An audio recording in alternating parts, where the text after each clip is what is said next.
Birlikdə Salarilər dövlətinin tarixi part 2-ni deyəcəm.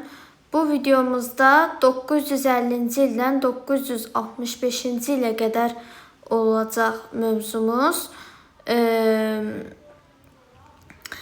Gəlin bir də bir məqamı mən səhv demişəm.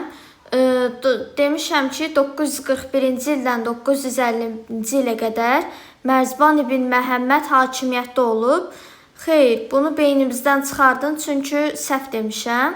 941-dən 957-ci ilə qədər hakimiyyətdə olub. Yəni ki, bu məqam səhvdir. İndi isə videomuza keçək.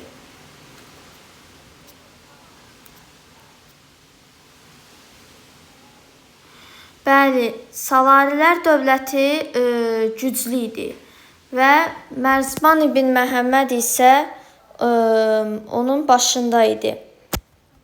Bu dövlətin başında idi və dövləti idarə edirdi. Və 950-ci ildə dövlət güclü idi və lakin Salarilər dövləti dövlətlərlə çarpışırdı, vuruşurdu.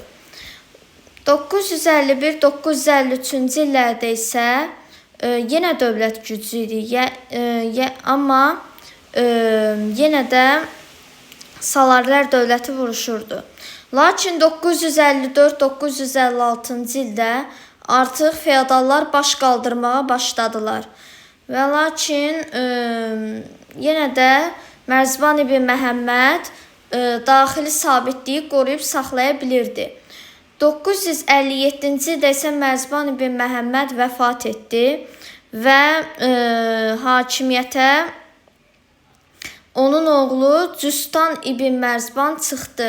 Lakin onun idarə etməsi zəif olduğu üçün, dövləti idarə etməsi zəif olduğu üçün o çox taxtda qalmadı və 958-ci ildə taxtdan düşdü. Beləliklə daxili çəkişmələr davam elədi ta ki 960-cı ilə qədər. 960-cı ildə isə hakimiyyətə İbrahim ibn Mərzban çıxdı. Lakin o dövləti toparlaya bilmədi və o da taxtdan düşdü. Beləliklə Şirvanşahlar 960-dan 965-ci ilə kimi Şirvanşahlar, Bizans dəstəkli erməni və gürcü feodalları, həmçinin digər hakimliklər də baş qaldırmağa başladılar.